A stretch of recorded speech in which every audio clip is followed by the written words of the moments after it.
ಅದು ಎಐಸಿಸಿಗೆ ಸೇರುವಂತ ವಿಚಾರ. ನಮ್ಮ ನಾಯಕರಾದ ಖರ್ಗೆ ಸಾಹೇಬರು, ರಾಹುಲ್ ಗಾಂಧಿ ಸಾಹೇಬರು, ಕೆ.ಸಿ. ವೇಣುಗೋಪಾಲ್ ಅವರು, ಸುರ್ಜೇವಾಲ ಅವರು ಎಐಸಿಸಿಗಿದ್ದಾರೆ. ಕರ್ನಾಟಕ ರಾಜ್ಯದಲ್ಲಿ ನಮ್ಮ ಮುಖ್ಯಮಂತ್ರಿ ಇದ್ದಾರೆ, ಹರಿಪ್ರಸಾದ್ ಸರ್ ಇದ್ದಾರೆ, ಮತ್ತೆ ನಮ್ಮ ಸಿದ್ದರಾಮಯ್ಯ ಸಾಹೇಬ್ ಇದ್ದಾರೆ. ಇವೆಲ್ಲ ಕೂತ್ಕೊಂಡು ಯಾರಿಗೆ ಮಂತ್ರಿ ಮಾಡ್ಬೇಕು ಅನ್ನೋದು ತೀರ್ಮಾನ ಮಾಡ್ತಾರೆ. ಯಾವುದೇ ವ್ಯಕ್ತಿಗಳಿಗೆ, ಯಾವುದೇ ಶಾಸಕರುಗಳಿಗೆ ಅಥವಾ ಮಾಜಿ ಮಂತ್ರಿಗಳಿಗೆ ಮಂತ್ರಿ ಆಗ್ಬೇಕು ಅಂತ ಆಸೆ ಪಡೋದ್ರಲ್ಲಿ ಯಾವುದೇ ತಪ್ಪಿಲ್ಲ. ಹೇಳುವಂತ ಇರುತ್ತೆ. ಆಂತರಿಕ ಪ್ರಜಾಪ್ರಭುತ್ವ ಇರುವಂತದ್ದು ಕಾಂಗ್ರೆಸ್ ಪಕ್ಷದಲ್ಲಿ. ಎಲ್ಲರೂ ಕೆಲಸ ಮಾಡ್ಲಿಕ್ಕೆ ಸಮರ್ಥರಿದ್ದಾರೆ. ಆದ್ರೆ ಯಾರಿಗೆ ಅದನ್ನ ಮಂತ್ರಿ ಕೊಡ್ಬೇಕು ಅನ್ನೋದು ಎಐಸಿಸಿ ಡಿಸೈಡ್ ಮಾಡ್ತಾರೆ. ಎಐಸಿಸಿ ತೀರ್ಮಾನ ಮಾಡ್ತಿದ್ವಿ ರಾಜ್ಯದಲ್ಲಿ ಯಾರು ಮಂತ್ರಿ ಆಗ್ಬೇಕು, ಯಾರು ಉಪಮುಖ್ಯಮಂತ್ರಿ ಆಗ್ಬೇಕು ಅಂತ. ಎಐಸಿಸಿ ನಮ್ಮ ಅಖಿಲ ಭಾರತ ಕಾಂಗ್ರೆಸ್ ಪಕ್ಷದ ನಾಯಕರು ಅವರು ಯಾರಿಗೆ ಯಾವುದೇ ಹುದ್ದೆಯನ್ನ ಕೊಡ್ಬೇಕು ಅಂದ್ರೂ ಅವರೇ ತೀರ್ಮಾನ ಮಾಡ್ಬೇಕು. ಅವ್ರ ತೀರ್ಮಾನಕ್ಕೆ ನಾವೆಲ್ಲರೂ ಬದ್ಧವಾಗಿದ್ದೀವಿ. ಸಾರಿಗೆ ಇಲಾಖೆಯಲ್ಲಿ ಕೆಲಸ ಮಾಡ್ತಾ ಇರೋಂತ ನೌಕರರು ಅವರು ಎಲ್ಲ ನಮ್ಮ ರಾಜ್ಯದವರು ಅಲ್ವಾ, ಎಲ್ಲ ನಾವೆಲ್ಲ ವ್ಯಕ್ತಿ. ಅಲ್ಲಿ ಇಲಾಖೆಯಲ್ಲಿ ಕೆಲಸ ಮಾಡ್ತಾ ಇರೋ ನಾವೆಲ್ಲ ಸೇಮ್ ಫ್ಯಾಮಿಲಿ. ರೆಡ್ಡಿ ಅವರು ಸಹ ಒಳ್ಳೊಳ್ಳೆ ಕೆಲಸಗಳನ್ನ ಮಾಡಿದ್ದಾರೆ.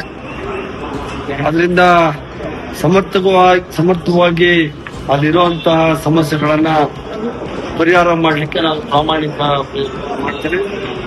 ಸರ್ಕಾರ, ಮುಖ್ಯಮಂತ್ರಿಗಳು ಸಹ ಇದಕ್ಕೆ ಸಹಕಾರ ಕೊಡ್ತೀವಿ ಅಂತ ಹೇಳಿ.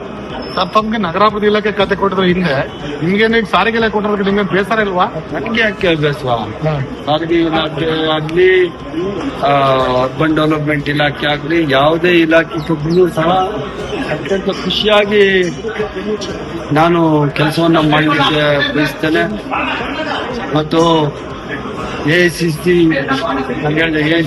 ಕೆಪಿಸಿಸಿ ಮುಖ್ಯಮಂತ್ರಿಗಳಾದ ನಮ್ಮ ಡಿ.ಕೆ. ಶಿವಕುಮಾರ್ ಸಾಹೇಬರು, ನಮ್ಮ ಮಾಜಿ ಮುಖ್ಯಮಂತ್ರಿಗಳಾದ ಸಿದ್ದರಾಮಯ್ಯ ಸಾಹೇಬರು, ಇವರೆಲ್ಲ ಯೋಚನೆ ಮಾಡಿ ಸಮರ್ಥವಾಗಿ ನಾನು ಕೆಲಸ ಮಾಡ್ತೀನಿ ಅಂತಾನೆ ಇಷ್ಟು ದೊಡ್ಡ ಖಾತೆಯನ್ನು ಕೊಡೋದು. ಅದರಿಂದ ಬಹಳ ಖುಷಿಯಾಗಿ ಈ ಖಾತೆಯಲ್ಲಿ ನಾನು ಕೆಲಸ ಮಾಡಲಿಕ್ಕೆ ನಾನು ಇಷ್ಟಪಡ್ತೀನಿ. ಮುಖ್ಯಮಂತ್ರಿಗಳಾದ ಕೆ. ಶಿವಕುಮಾರ್ ಸಾಹೇಬರು ಇದೆಲ್ಲ ಆಶೀರ್ವಾದ ಮಾಡಿ ಇವತ್ತು ಸಾರಿಗೆ ಖಾತೆಯನ್ನ ಕೊಟ್ಟಿದ್ದಾರೆ. ಸಮರ್ಥವಾಗಿ ನಿಭಾಯಿಸುವಂತ ಶಕ್ತಿಯನ್ನ ಆ ದೇವರು ಕೊಡ್ತಾನೆ ಅಂತ ಅನ್ಕೊಂಡಿದ್ದೀನಿ. ನಾನು ಮುಂಚೆ ಇದ್ದಂತ ಖಾತೆ ನಗರಾಭಿವೃದ್ಧಿ ಇಲಾಖೆಯಲ್ಲಿ ಹಲವಾರು ಹೊಸ ಕಾರ್ಯಕ್ರಮಗಳನ್ನ ಕೊಟ್ಟು ಇಡೀ ರಾಜ್ಯಾದ್ಯಂತ ಇಲಾಖೆಗೆ ಒಂದು ಒಳ್ಳೆಯ ಹೆಸರು ಬಂದಿತ್ತು. ಅದೇ ತರಹದ ಕೆಲಸಗಳನ್ನ ಸಾರಿಗೆ ಇಲಾಖೆಯಲ್ಲಿ ನಾನು ಮಾಡಿ ನಮ್ಮ ಮುಖ್ಯಮಂತ್ರಿಗಳಾದ ಡಿ.ಕೆ. ಶಿವಕುಮಾರ್ ಸಾಹೇಬರು, ಸಿದ್ದರಾಮಯ್ಯ ಸಾಹೇಬರು ಮತ್ತೆ ಎಐಸಿಸಿ, ಕೆಪಿಸಿಸಿ ಎಲ್ಲರಿಗೂ ಒಳ್ಳೆಯ ಹೆಸರು ತರುವಂತ ಕೆಲಸವನ್ನ ನಾನು ಮಾಡ್ತೀನಿ.